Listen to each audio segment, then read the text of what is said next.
yes, Ambika was a lot of inspiration. And after that, she just quit all her science suddenly. And she moved to science administration and policy and to science coordinator with an Indo-French alliance. And oh my God, that was like, ooh. Thank you, Shashwati. Thanks for the introduction. As a woman, I mean, as a girl child, we really lack inspiration when we look into a role model of a science person. Like women and science person, and a woman can also be stylish. You helped me break in my head that you can be brilliant in science and still be, you can have an active social life, active friends, and you managed everything so well in your PhD and postdoc life. It really helps when you have a great support system, and I really did have a great support system with my friends who are still the best of my friends. No, I think after 4 years into my PhD, I was certain I was not built for academia. Why? And You are everything tick, tick, tick. I couldn't see myself being a PI sitting in a lab and then driving a lab. I can't do it. I know that I can't do it. But I wanted to be that somebody who can bring a difference to the community in general. So that is why I was thinking about science management, because when you are a good scientist, when you have a good publication and research, you don't think about the other side. And this other side is super important, because if you don't have people who understands good science and understand researchers, what will happen to our funding? What will happen to organizations that provide funding, who makes decisions, and what will happen to the government bodies who make decisions? And let's talk about the current job and like about the embassy. How did you land it in this? So I asked him, like, how can I apply for this? And then he said, the current position, if you want to apply, I have to quit. Okay. And after 2 years, he gave me a call saying that I'm going to quit, so apply right now. So, but for 2 years, I was anyways watching out all the websites I want every day. I would see whether there is a job opening, and I did it for like 365 into 2 days, like literally. And this guy left, there was this opening, and I applied, and there was like 3 rounds. There was a screening of the application, and then there were like 2 rounds of interviews, and yeah, and that's how I landed up in the French embassy. I'm so happy to meet somebody in today's world who is happy in their job. Your fashion sense, your trends of clothing, it has been since PhD. Well, thank you.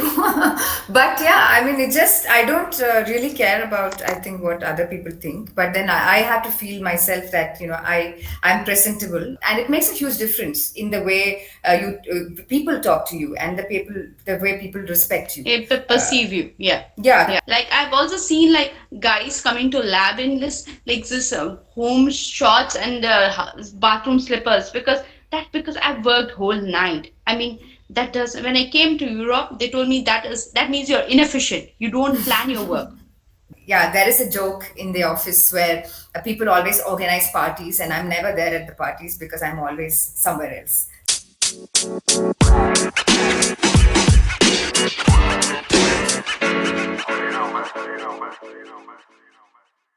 Hello, welcome to this another great episode of Pod Chat. And for this August morning, yes, it's early morning, I have Dr. Anupama, Ambika, Anilkumar, and maybe we just make it Ambika, short. Yeah, Ambika. Ambika, what a brilliant, brilliant academic career of Ambika. I mean, if you want to know how science and what science is, I think so the person should be Ambika. Ambika did a PhD in Sir Dr. Satyajit Mayor's lab in NCBS, and she had a brilliant career in science, and she had a huge line of publications. I still remember looking up to her and saying, wow, someday I'll be like this. And I think for a young person, yes, Ambika was a lot of inspiration. And after that, she just quit all her science suddenly. And she moved to science administration and policy and to science coordinator with an Indo-French alliance. And oh my God, that was like, ooh. That was so great and fascinating. And to see her changing multiple roles and having multiple hats, and what a personality. I'm so proud and I'm so happy to have you as a guest. I always had this whole kind of like I wanted to have you over and talk to you as a guest. I'm so happy that I finally could host you. I'm so happy to have you, Ambika. Thank you, Shashwati. Thanks for the introduction, and I think it's a bit overwhelming for me. And it's nice to know that that you had a connect with me. And of course, I'm not so great as you portray here, but I'm just trying to do my little bit. But thanks for having me here, and I think it's really fun. And I used to watch all the previous episodes of this, so it's really nice to be here to just have a chat. Yeah.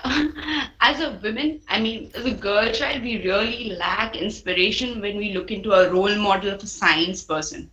Like when we see science person, it's generally men.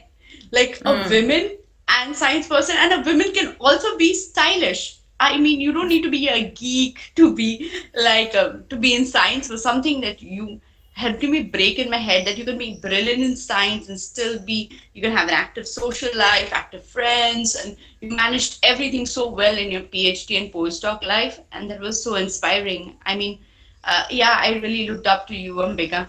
Thanks for whatever you are. No, thank uh, you. It's nice to nice to hear good words right in the morning, and I know it's super early for you, uh, waking up in the morning and have to say these nice things. So no, no, it's something I really wanted to. Ambika, let's yeah. start. Like, you had your education in Bangalore? Not entirely. I think had most of my primary education, including my master's, in Kerala. So, in two Mm-hmm. places. One is Kannur, which is in the northern bit of Kerala, and then in Cochin for my master's. And then I came to Bangalore as part of my master's project to G2's lab at NCBS. And then I never left Bangalore. I was always here. So, that's the story. And let's talk about this journey of being in Jeetu's lab or in NCBS. So how did it start, and how was the journey for you? Okay, yeah, it's actually quite interesting, and it's there's a lot of spontaneity in the whole process because I'm not a NCBS PhD student who wrote the entrance exam and came through that. So that is something which I would like to say that even if you're bad at entrance exams like me, you can still find out different ways of entering the program because I guess now the system is a bit different in NCBS. But when I was joining there, there was, when I was doing my PhD there, there was always a lateral entry process. That is, if you are in a JRF in a particular lab with a PI, and if the PI thinks that you are sort of valuable to the lab, they can recommend you to the NCBS and you become an NCBS student. And then it's a regular process. It's just that you skip the interview, but then you have the comprehensive exam and all that. But then I didn't even do that because I was scared of NCBS comprehensive exam and I was so sure that I will fail that. So I sort of resort to registering externally because NCBS has this PhDs which happen where the supervisors are recognized in other universities like Shastra, Manipal, Mysore, for example. So I was a student registered in Shastra University, and this happened after coaxing Jitu for a bit of being his JRF and working on a project. And I think what sort of helped me there was I'm a chemist by training, I'm not a biologist. So I did chemistry till my master's was in applied chemistry, so was my bachelor's. And but I think at that point the lab was looking for a person who was not a biologist because it was in this transition period where NCBS was going from a typical biological institute to a transdisciplinary institute kind of a thing. So I think I had the advantage there, and I was one of the few chemists who was doing some sort of a research in NCBS, and so that was something which I guess worked out in my entry to the lab. And of course, then I didn't have to go through any of the comprehensive exams or something. So I was mainly focusing on my research, which actually helped quite a bit because I didn't have to focus on exams or something. Of course, I had to do coursework because the external university also demanded that, so which was very tough for me. And because I was in between all the biologists, so I managed to do some courses in ISC, which is also a nice thing which NCBS did because you can do coursework in any institutes that you would want to go. So I did it in chemistry in ISC, like biochemistry, and I did some courses in NCBS as well. So that way it was quite well balanced.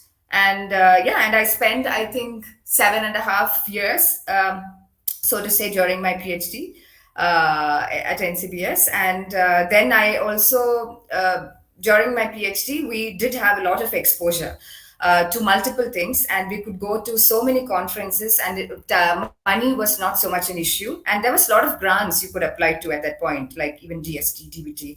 And I always wanted that. I didn't want to use G2's money to go. I always wanted to have a grant on my own to do that, and that makes a difference. Maybe it is sort of hurting my confidence or ego if I had to take money from him and go. So that, and that looks good, that it looks like you're going for a particular cause, and you feel good about it. And we a lot of people applied from the lab at the same time, and a lot of people got it at the same time who were going for the same conference, which is great. And all these conferences had individual fellowships as well. So it was so that sort of led to a lot of different experiences. And because you get a chance to present your work in front of an international audience, and you go to conferences of multiple statures, like small ones, the big ones. And also you get to work as teaching assistants in a lot of courses which are very international in nature in CBS, and get to talk to international students and faculty. So I think that all shapes you as a person when you come out of it. It's just not the science per se, but it's a whole lot of experience that you get through it. So yeah, it was quite fun doing that PhD. Ambika, I'll ask you a thing. Like when you were into the G2 lab, like when you were in Dr. Mayer's lab, or let's say G2's lab, yeah, G2 had really bright students with him in his past. Yeah, Like, yeah.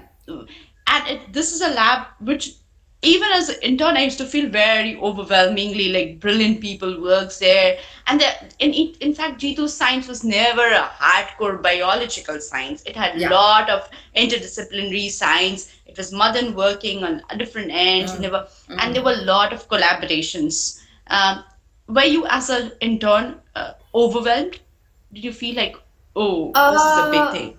Actually, everybody told me that I have to be a bit careful because, as you said, it was the people who were there were very bright. They were very independent, and sometimes a bit snobbish also. So it was. So they asked me, like, when I was, but I was really interested in the work, and I don't think I really cared for, if I get asked a lot of questions, and if I don't know the answer, I was completely okay with the fact that if I don't know something, I don't know, and I'm willing to learn. And it doesn't matter, and it is not a measure of how intelligent I am or smart I am or something like that. So I didn't have that issue per se, but I know that a lot of people were intimidated at that point. And people told me even not to join the lab. Because they said, no, I don't think you can survive the lab. It's very high end and things like that. So, but then I wasn't very concerned about it because that's not the view I got from it. And they were really great people, and I think it sort of helped me to be more competitive. To learn more and to work 200% more. So I take it in that way and not the other way that it is difficult to survive. But yeah, I mean, it was tough. It was tough. It was not easy. But Ambika, knowing you and your personality, which is a very vibrant personality, I think you fit in properly well into that system, and you had. It looked like that you were meant to be in that place. And I would like to ask that G2 collaborated, like even your two papers, which are great, great papers, and I've read them when I was like when I was young, not more. No, there were those great papers. You had a lot of collaborations, Yeah. and the collaboration were in multi-dimension and in different field. Like for a chemist, coming from a person who thought in a very mathematical angle, was it difficult, and how did you process when you collaborate with multiple different kind of stakeholders? Yeah, actually, that was not a problem for me because, as I said, I'm coming from a very different background. I'm not a biologist, so when I had to, shift from chemistry to biology, it's not even biochemistry. It's like pure inorganic, organic theoretical chemistry and coming into biology, I think the way one looks at things are very different, and it's always open, and you're always trying to find that common ground or the common dialogue which would work. And that sort of an attitude really helps, because when you're trying to explain something to a physicist, like I've worked with Madan's lab where there's Anirban Poli who's working on atomistic molecular dynamics simulations, and which is nowhere near to the hardcore biology that the lab is engaged into. But at the same time, there is a way of communicating with them. It takes time. I'm not saying it happens overnight, but that just makes it more interesting. And also, I think when you are trying to train yourself to communicate this way, you know the subject much better. You know your story much better, because only if there is that sense of clarity can you come across as a good storyteller and as a good collaborator. And also to you have to be really open to ideas, because they have some inputs which you might not completely understand. But of course, there's a lot of discussions, which is something I really liked about the lab in general, because we all collaborated. Like all the students in the lab collaborated with each other and sort of shared our expertise on different things, whatever we had, and also with other labs. So it was kind of interesting, which actually led me to decide on the science management, actually, because it is about bringing people together, making a project work, putting in different ideas, which sometimes are quite scattered. So that way, it was quite a nice exercise, I would say. That's also part of the training. And how was it in particular working with Dr. Mayor? Like, was it very difficult, and how was it to like just get into it, like to get into his head, or how was he as a mentor, as a scientist, and as a normal friend? Yeah. Yeah, that's good, because he's all the three for me. He's a scientist, he's a mentor, and he's also a very good friend. So it's I mean, it is quite, I won't say it's very easy. It's not a cakewalk. And of course it takes time to build that sort of a dynamics, that sort of a relationship on trust, and also in terms of the science that you have. But then I would say I really try to understand him, and sometimes I can really predict what he's going to do, which is not which is not easy. And but then I think I was really put in my mind to understand him as a person. And also he had very different way of dealing with different people. It's not the same, the way he talks to you will be very different the way he talks to me. And he had this way of maneuvering through people and people's mind. So I learned that thing from him a lot, and it is very beneficial for my current postings, and I guess for my future as well, because I think you can't like really work like robots, having one particular idea and to deal with everyone like that. Because even for science, I mean, of course the science is the basic thing about the content, but then there's also human relations which would come into a picture when you're working as a professor or a scientist or a director of an institute. So that kind of a thing is difficult to learn. But at the same time, I think out of all the people, maybe I would be one of the few people I can say that who really knows him in and out. So, but it took time, and I've seen him. I've seen him evolving, because when I joined, he was not even the dean of NCBS. He was a faculty, and then he was a dean, then he was a director. So, and I saw that evolution of Jitu as a scientist while I was also growing up. So that was something which was happening parallelly. And I always say that my period in his lab is half as old as his career at that point, because he had spent, I think, 10 years. No, it was more than that. He came in 96 and I joined in 2007.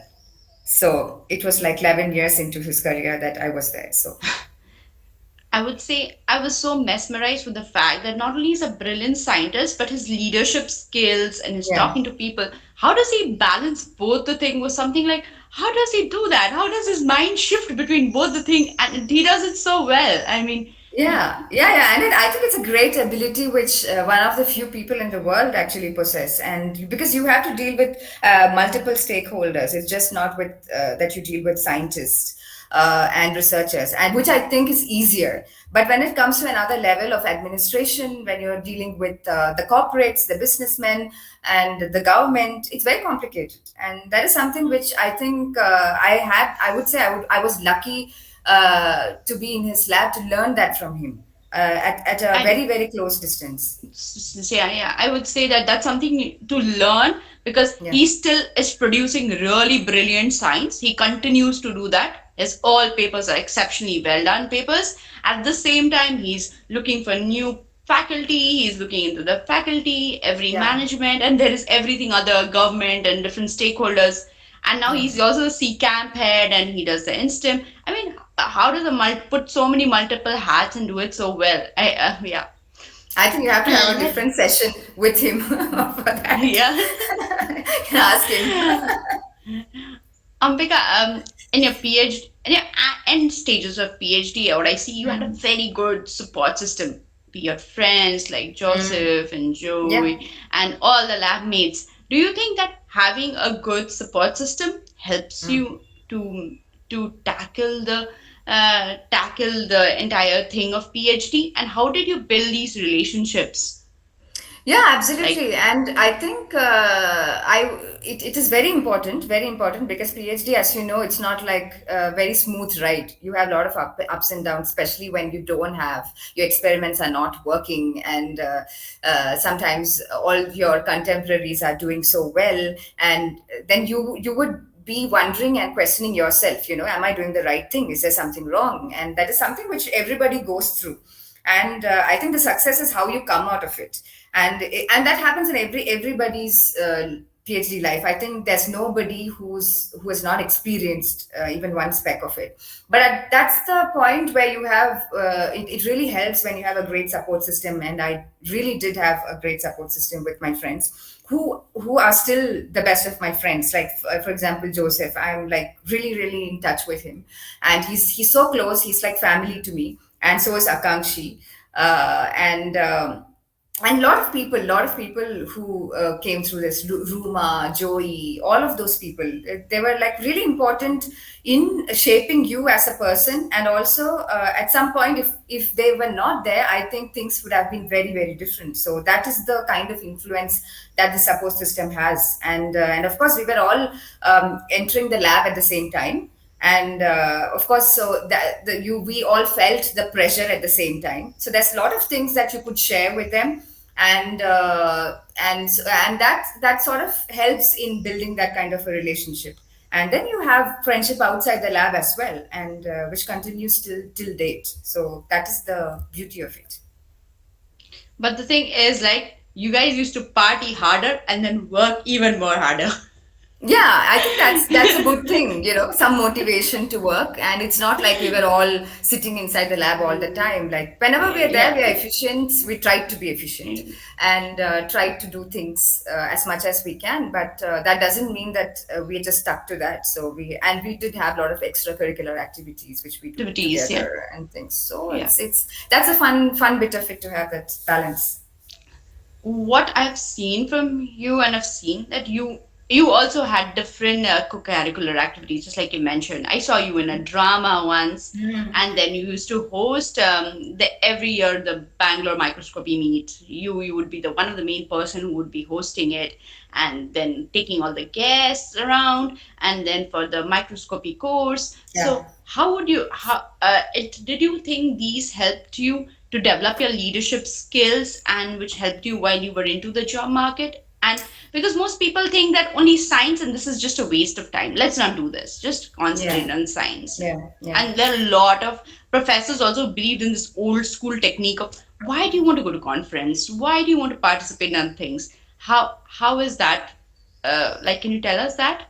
Yeah, I think that's all part of your science, and you're part of your just not life, but even in like when you take science. For example, when I was doing theater, of course I went there for fun, not thinking too much about it, because I just don't like to do one thing at a time. I like to do so that I'm happy doing whatever I do in that very little time.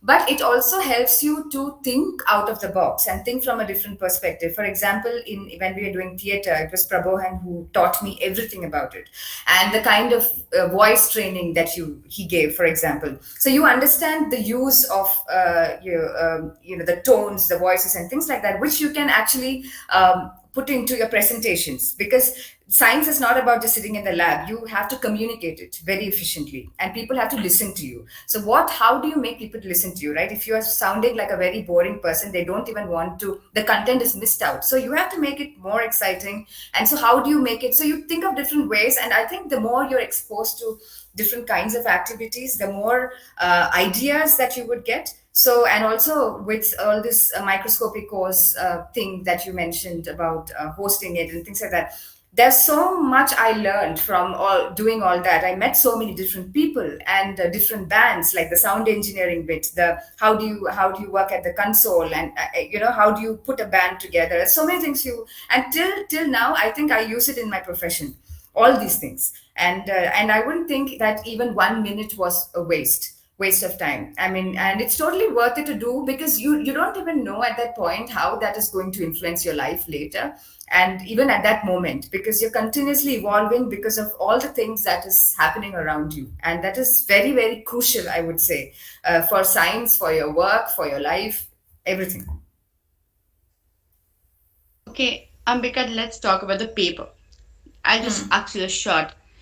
Were you like when the paper was in the process? I think you went through a number of times of back and forth and Yeah. writing and thing. But when the main data was there, were you very sure that this would be in cell and this would be like wow paper?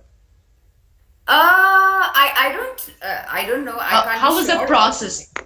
The process is very long. How It took 2 3 years. So there is no, it's not like overnight we just wrote something and it was there in the cell. It's never that. It is, again, these conferences really helped, because you discuss with so many people from the field, and so then you get so many ideas. And I come back with experiments, and then I do experiments. I discuss with G2, I discuss with my collaborators inside the lab, outside the lab. So it's a whole process. And for me, okay, I again, Jitu is somebody who dreams very big, and I know that he wouldn't settle for something which is less than that. And people say about, a lot of people told me, publish it while it's hot, and don't wait for the story to become bigger, and you don't have to go by these journals like Cell, Nature, Science. You have to, you shouldn't be distinguishing or discriminating by the brands of these journals, and everything is science. But I mean, come on, let's have a reality check here, okay? When you're publishing in a big paper, there is an effect, there is an impact, and I can't just be blind and say no, this is my principle and things like that. It doesn't work like that. Even the people who insist, they know that doesn't work.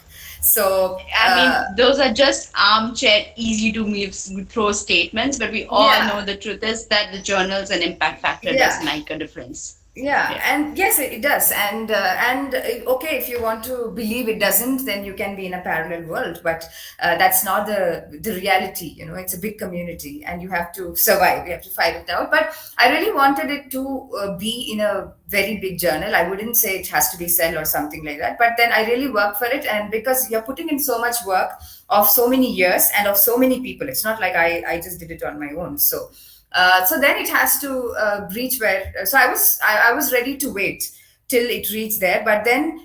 Of course, it was something which made me happy, but it's not like I was on cloud nine or something, because, of course, the process takes a lot of time. It's like over 3 years. So it's a very slow kicking in of the fact. And also, I'm a person who never gets super happy or super upset about anything. So it's very neutral. I'm like, okay, this is good. That's it. And let's move to the next. It's always like How that. do you manage that? I don't know. I mean, I think it's Very that's what balanced person. makes no, that's what makes me happy. I feel, because even when it's something horrible happens, I don't sit and cry over it. If something happens like that, I'm like, Yeah. okay, this has happened. Okay, now what do you do? What is the next step? So it's always about the next step, and it's never about sitting in the glory of this thing or sitting in the sadness of the other. That doesn't work for me at all. So it's the same thing. If it is Cell, okay, I'm happy with it. But then, of course, and I wanted it, but that's it, nothing more. Yeah, I mean, that's the beauty of your career was like You shrug off all your achievements in one go, and you were like, okay, is this a normal thing? And you did not have an air about it, like no fuss, nothing. Just it's a normal. It's just a paper. So that's Yeah, something. yeah. Yeah, No, that's, I yeah, think, if you're too emotional and attached to things, it becomes very difficult. I mean, when then you have something bad, you will just fall down, and I don't want that. yeah, So, yeah, yeah, yeah. Yeah, I should learn it from you. I am extremes. For me, life is black or white. There's no gray. it's all gray. Okay. So after PhD, you did a short term with St. John's and you were still in Jito's lab. You did a postdoc. Was during that time you were sure that no, I'm not doing getting into faculty, the career for the faculty track, or it was just during that process that you discovered that it Uh, was not there? no, I think after 4 years into my PhD, I was certain I was not built for academia. I was so certain about it. So, Fine. and You are everything tick, tick, tick. You're everything in the no, box like tick, tick, no, tick, no, tick. but How did you make that decision? I couldn't see myself being a PI sitting in a lab and then driving a lab. I can't do it. I know that I can't do it. And okay, doing research is something, but that's a part of my experience. But it is not something which would excite me. Oh, tomorrow let me go to my lab and meet my lab mates. It's not something which, as a PI, would excite me. And I'm very strong about my negative feelings because there are so many things I want to do. I want to be this tomorrow. I want to be that the day after. Yeah. But then I know what I don't want to be. And my parents are from the same field. They're both scientists. So I know how the full field works even before I joined. I know what a PhD is. I knew what is the afterlife of a PhD. So that sort of helped me make the decision. But I didn't know still what I want to do and what I was good at because I wanted to put in something where I'm strong and also where I can do something to the community. And I didn't want to be like somebody who's just producing something because we are all in the rat race. But I wanted to be that somebody who can bring a difference to the community in general. So that is why I was thinking about science management. And of course, when I was doing the postdoc, there were so many partners involved. There was NCBS, St. John's, Cambridge. So, and people of different backgrounds, there's cell biologist and a clinician and a physicist. And so and also there's a lot of ethics and policy and all these things that you deal with at that point. So at that point, I could understand that I love doing that. I love bringing people together. I love creating projects rather than doing the projects myself. So, and I thought that that is something which not many people really follow up because when you are a good scientist, when you have good publication and research, you don't think about the other side. And this other side is super important because if you don't have people who understands good science and understand researchers, what will happen to our funding? What will happen to organizations that provide funding who makes decisions and what will happen to the government bodies who make decisions, and you don't get the right funding, the right calls for the deserving people. So you need somebody there to speak for them, and that is why I chose I can be the other person who could speak for these people. And because I understand science, I love science, and I do a lot of science right now, not on the bench, but I do follow whether it's nuclear science or it's astrophysics or it's chemistry or artificial intelligence or fashion technology, whatever it is. So that's something which I think is quite fair. That a person who's trained in science from a good institute goes to science management to give something back to where you came from. But how do you ever feel bad and you feel when you see your friends in postdoc or maybe in Twitter and social media putting on the papers from the postdoc or going for a faculty track, and do you feel that maybe I would have also been there? Like, do you No, feel that because shit? I could have easily been there. Did you no, I feel don't bad feel about it? that because I feel so good. I feel so important actually. So, and I feel that I'm trying to do whatever I can from where I stand. And sometimes maybe if I was doing a postdoc and then a faculty, I might not be able to contribute so much. and I mean, according to my references and my perceptions. But I think I can contribute from here much more than I could contribute from there. So I'm very very happy in this space. In fact, when I joined the embassy, a lot of people were telling me, "Why are you doing this? Why are you quitting?" And that kind of a thing. And that is the answer is that I changed gears when I had choice. And if you have to change your job or your what is that your sector when you don't have choices but you're forced to, like, I'm applying for jobs and I'm not getting a job in the academia, and then I'm thinking of what else to do. That is a very bad place to be in, because then they are forced to make choices. But I want to make choice when I have the luxury to make choice. So and I did that. And even now, if I have to now choose another job while everything is going on well here, I will do that, because I want to change when I have a lot of options in front of me, when I'm happy with something. Because that's the only way you can think rationally and you can make a good choice, when you don't have that pressure of, like, you don't have this, so you have to go for this. So And let's talk about the current job and like about the embassy. How did you land it in this embassy and typically the French embassy, and how did you know them, or is it something you already had connections with? sort of, but then I took 2 years to do my homework, what I want to do, and I knew I want to do something in science management. It can be anywhere. It can be in media, it can be in science diplomacy, or it can be with organizations like TWS or EMBO or something like that. So, but then I had a friend who was from NCBS, actually from Instant, Chandan, who was my predecessor here. So I had spoken to him. I had spoken to so many people over these 2 years to understand how their job is, how their profile is. Because for me, I didn't want to, I'm very choosy about what I want. So I wanted to make the right decision, because I have just one choice there. So I spoke to him and I asked him how it works and things like that, and he told me, the day-to-day activities and how the profile is, and I really liked what I heard. But then there are not so many posts in India, so I asked him, like, how can I apply for this? And then he said, for the current position, if you want to apply, I have to quit, because there's not many posts which are vacant. I said, oh, okay. And after 2 years, he gave me a call saying that I'm going to quit, so apply right now. Go to the embassy's website. So, but for 2 years, I was anyways watching out all the websites I want every day. I would see whether there is a job opening, and I did it for like 365 into 2 days, like literally. And I check whether there is something, something, something. And finally, when of course when this guy left, there was this opening, and I applied, and there was like 3 rounds. There was a screening of the application, and then there were like 2 rounds of interviews, and yeah, and that's how I landed up in the French embassy. Ambika, I'll just ask you one thing. You have a like this kind of a PhD kind of. Do the scientific coordinator people they look for a PhD holder Yeah, or a yeah. They do look for a PhD holder. I mean, if you have a master's, you can still apply.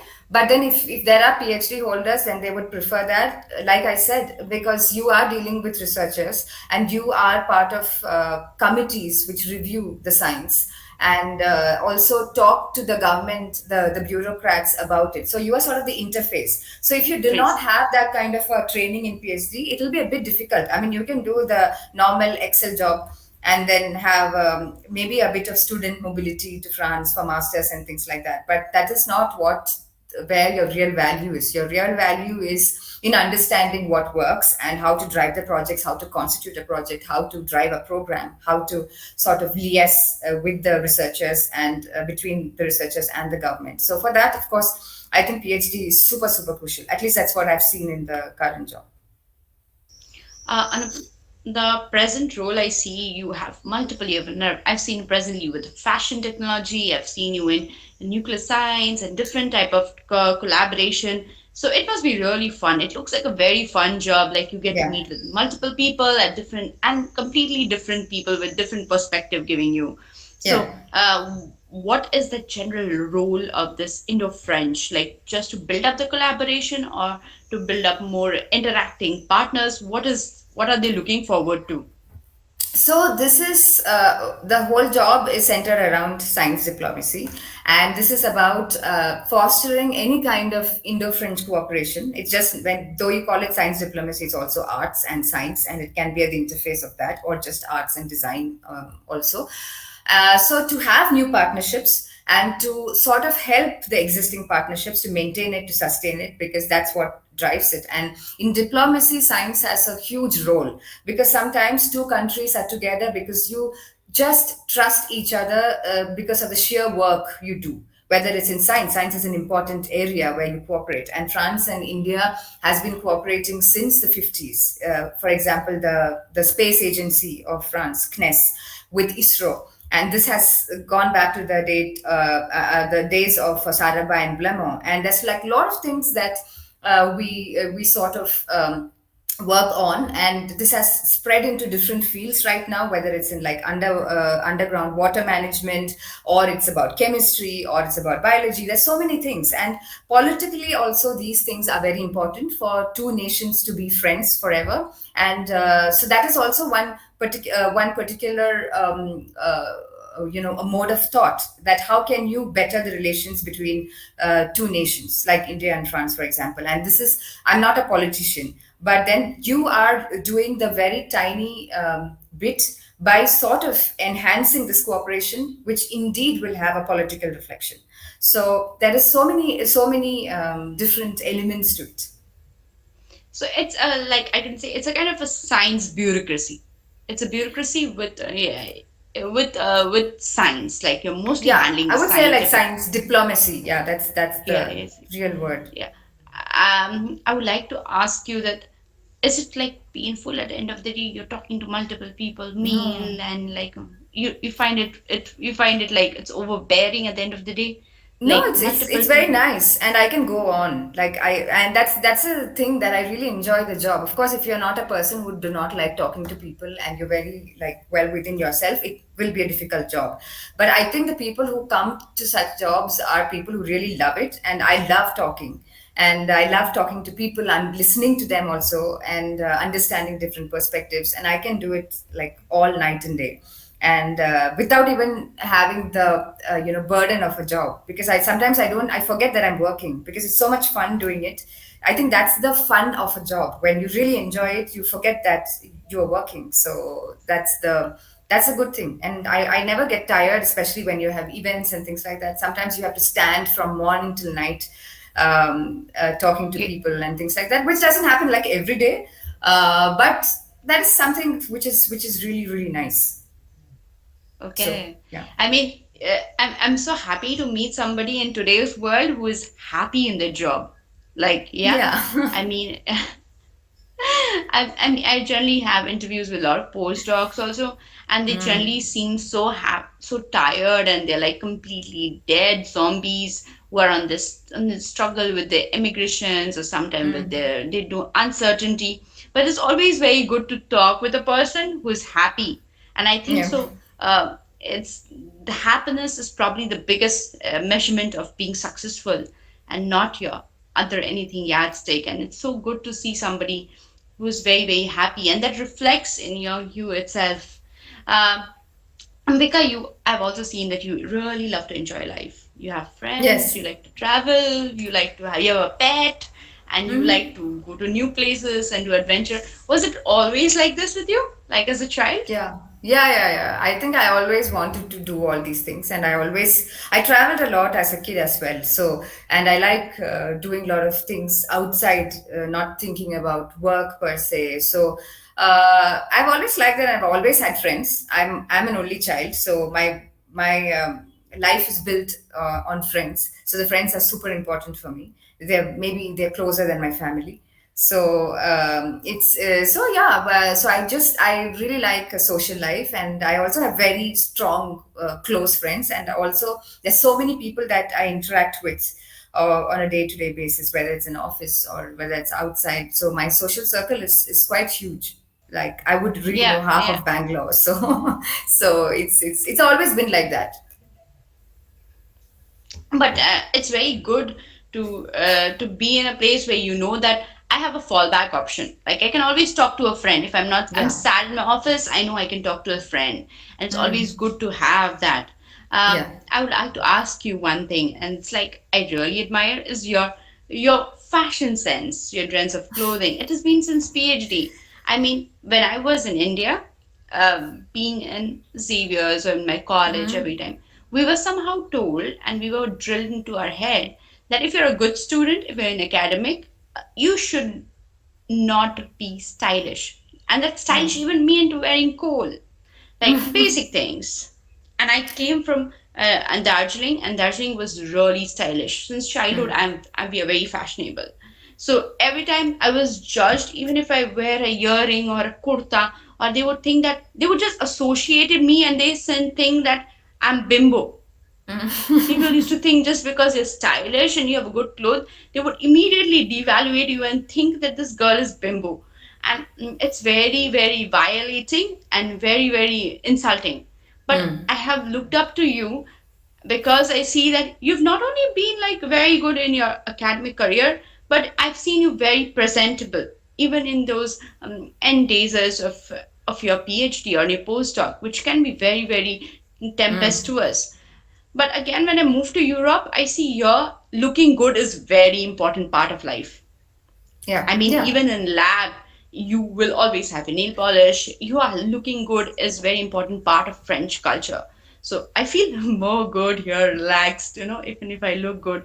But in India, I had this constant thing that I needed to look good. Otherwise, people will judge me. Like even putting a yellow nail polish, I would love to put, and I couldn't because I used to think that if I put my finger there and present, and people would judge me. People would think I'm bimbo. So I would ask you, how do you balance that? And how do you like your clothing choices are really nice. Well, thank you. But yeah, I mean, it just, I don't really care about, I think, what other people think. But then I have to feel myself that, I'm presentable, and like you said. And it's very important, just not for the current job. Of course, the current job demands a lot of it.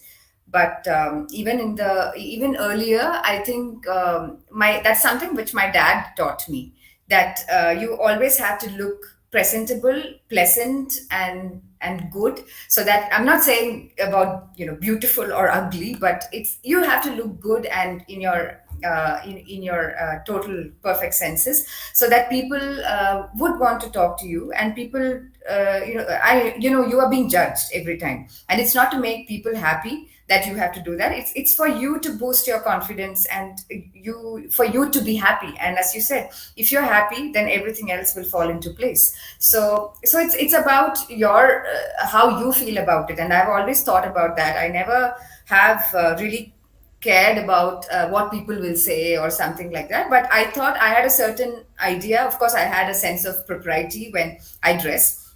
I wouldn't wear shorts and go to a formal Hmm. meeting. But there is some sense like that. But then at the same time, you have to be presentable. You have to be good, and it makes a huge difference in the way you people talk to you, and the way people respect you. Perceive you, yeah. Yeah, Yeah, yeah. people perceive you. So I that's very mean, when I say fashion, I don't mean that you have to wear Zara and H&M and Mango. You can even wear a very basic cloth and still wear it like properly and look presentable, be yeah, neat, and yeah. yeah.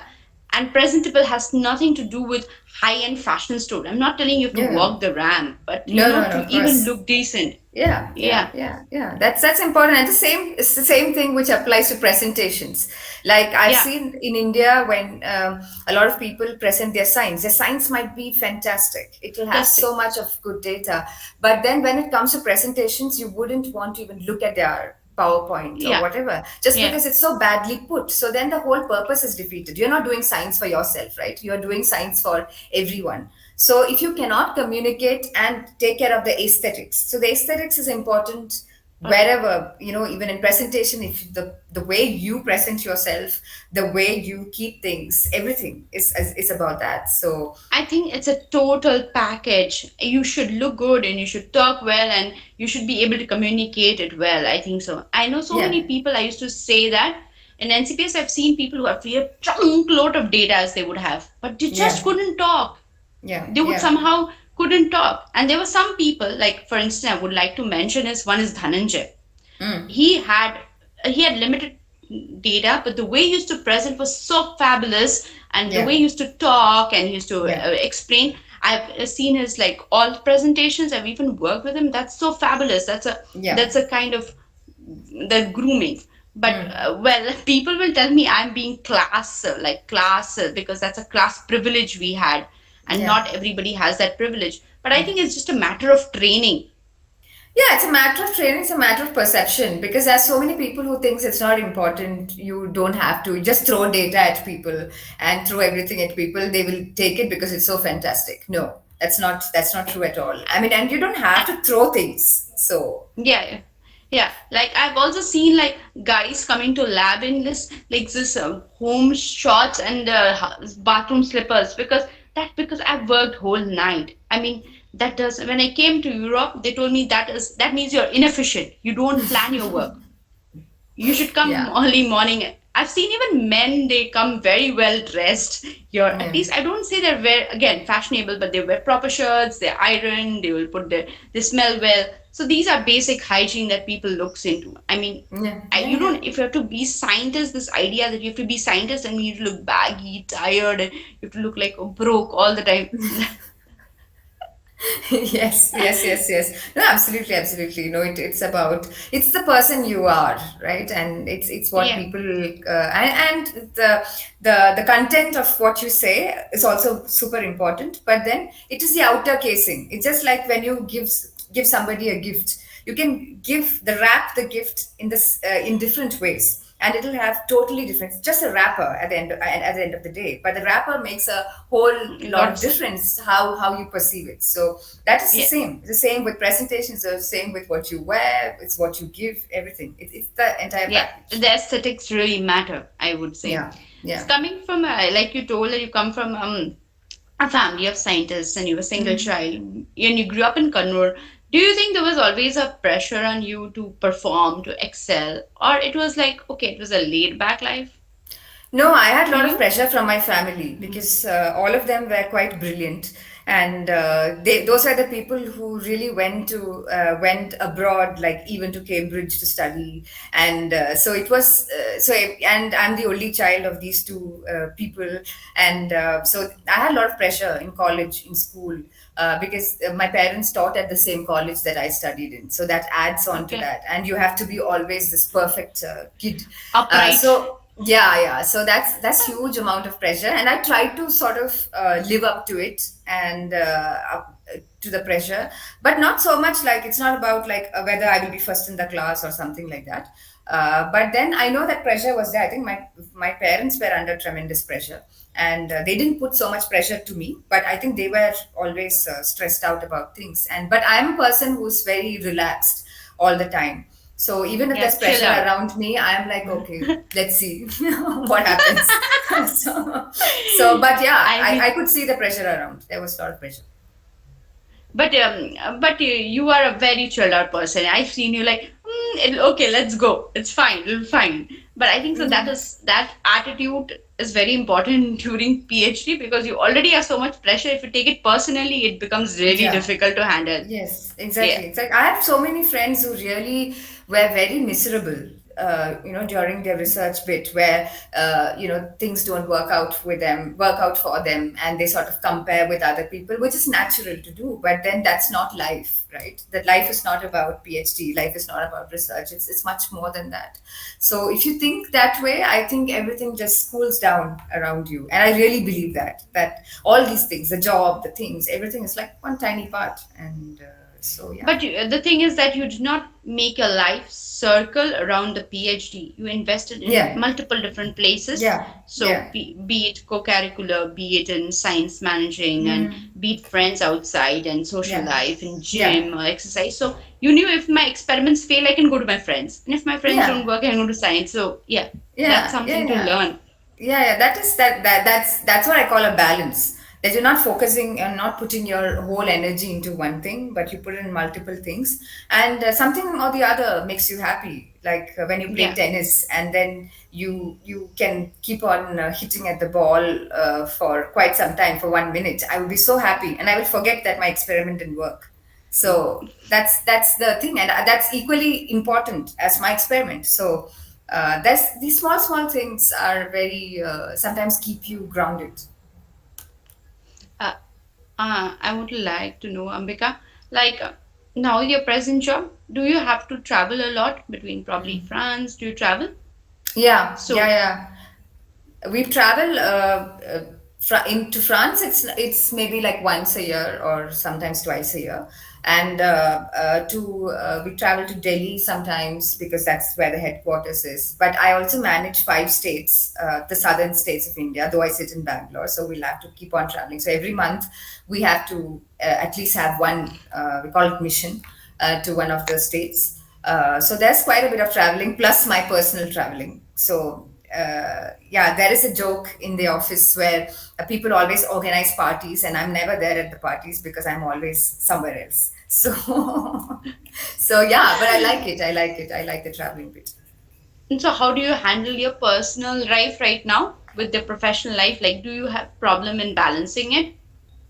No, no. This job is not something which sort of creeps into your personal life. Actually, in this job, you have a lot of respect for your privacy and your personal time in general.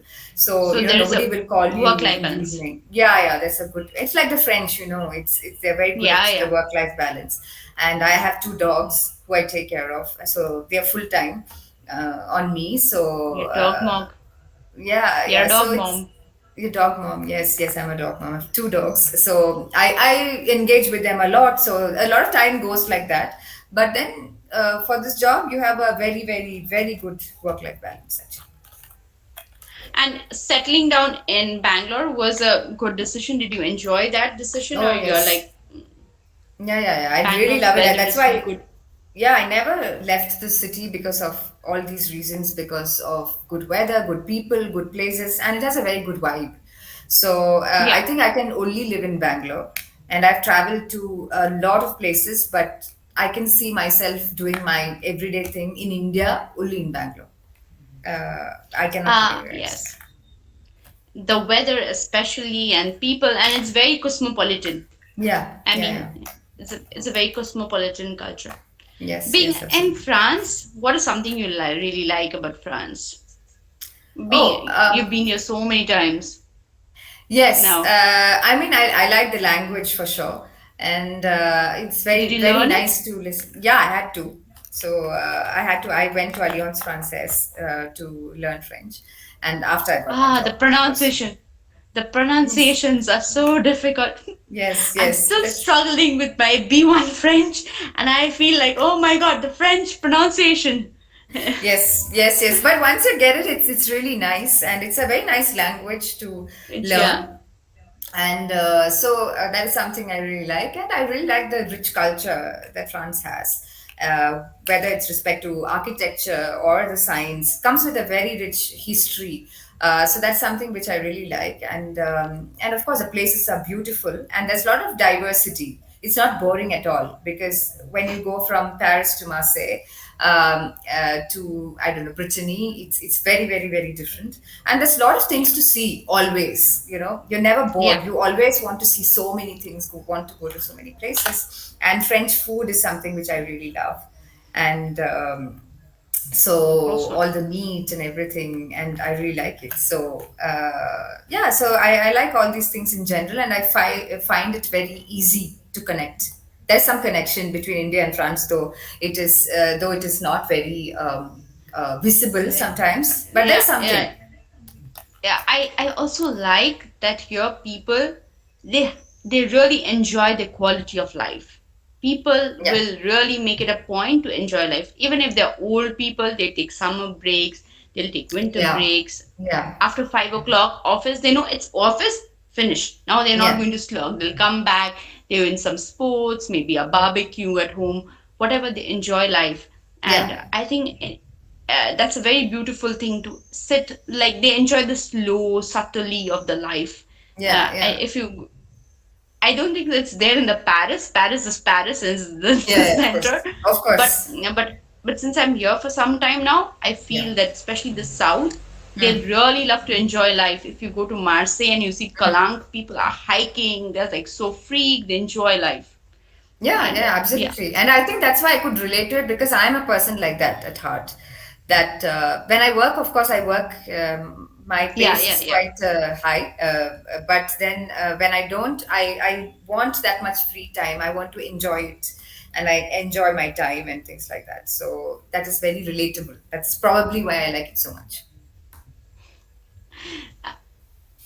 Ambika, I would like to end in this question that being in women and then in Mm. science, did you ever feel that people thought that since you were in a leadership position, or you have like let's see, let's agree to the fact you had a personality. Do you Yeah. think people thought that you were intimidating, or as a woman was in charge who thought that she's rubbing onto us? I don't know. I mean, the thing is that I don't think so much, probably, in my interactions. But then I don't know whether I'm intimidating. So some people have told me that they were scared to speak to me and things like that. But I don't know why. I smile all the time. I'm trying to, at least in my mind, I'm trying to make people comfortable. But as a woman, sometimes I feel I'm not taken seriously in some things, not everywhere, but in some places, where they would ask my male counterpart, for example, about more detailed things about the technicalities of something, and to me they will ask, oh, how is the weather, how is the tea, do you want tea, and how is the coffee, and things like that. So I'm like, why? And they assume, and of course I make it a point that they realize that I also know something related to my job before I leave, but then I have to do that extra mile. But I sometimes feel that the male counterparts, they don't have to do that because they have an advantage there. But I wouldn't complain about it. It's okay for me.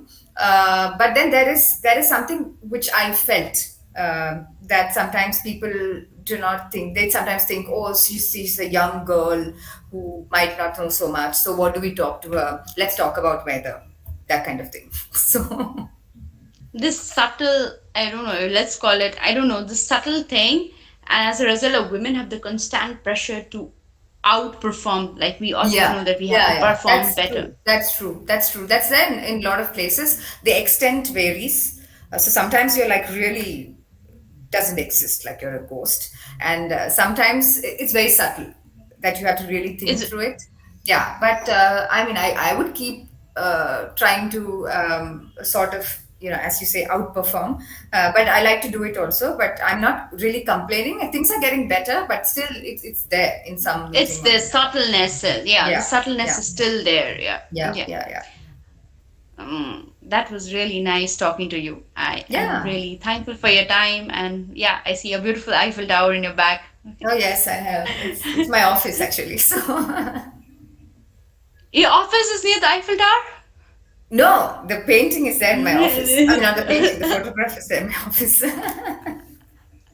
This is my office where I sit. Oh, that's really nice. I am really happy to talk to you. It was really brilliant talking to you and seeing things. Like I've Likewise. seen you as a postdoc. I think so. I went and ate your cake in your defense. From there to seeing Oh, you here. okay. Yeah, nice to hear that. Nice, nice to talk to you actually after a long time, though in different capacities. But it was really really fun. Thank you so much. I wish you all the best for all your future endeavors and all the beautiful things that you have in your life and as things revolves. Yeah. Thank you, and wish you the same. Hope you loved the episode. Subscribe to our show and see you next Saturday.